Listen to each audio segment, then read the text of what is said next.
পরিশ্রম তোমাকে করতেই হবে, হয় যুবক বয়সে নয়তো বৃদ্ধ বয়সে। পরিশ্রম করার বয়সে যদি তুমি আরাম করো, তাহলে আরাম করার বয়সে তোমাকে পরিশ্রম করতে হবে। এই জিনিসটা মাথায় ভালো করে ঢুকিয়ে নাও।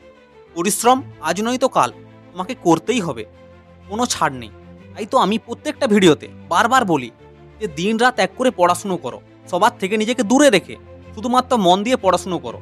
বাকি সমস্ত কিছু যেমন আছে থাকতে দাও। পড়াশুনোর সময়ে যদি আমি ভালো করে না পড়ি, তাহলে পরে আফসোস করতে হবে। আজকের মজা, কালকের কিন্তু সাজা। আমি পড়বো যে শুধুমাত্র জব করার জন্য, ভালো চাকরি করার জন্য, এমনটা কিন্তু নয়। পড়াশুনো করো নিজের জ্ঞান, নিজের বুদ্ধি বাড়ানোর জন্য, যাতে একটা নির্দিষ্ট সময় পর তুমি বুঝতে পারো যে তোমার ইন্টারেস্ট কোথায়, কোন ফিল্ডে তুমি যেতে পারবে, কোনটা তোমার পছন্দ। এই জিনিসটা বোঝার জন্য একটা নির্দিষ্ট জ্ঞান দরকার। বিনা কষ্টে বড় কিছু কখনোই প্রাপ্ত হবে না। যদি তুমি চাও যে 35 বছর বা 40 বছরে আমি ফিনান্সিয়ালি ফ্রি হয়ে যাই, যাতে আমার কাজ করার কোনো প্রয়োজন না হয়, তাহলে এখন প্রজার মতো কাজ করো। তাই তো কথাই আছে যে রাজার মতো জীবন চাইলে আগে প্রজার মতো কষ্ট করো।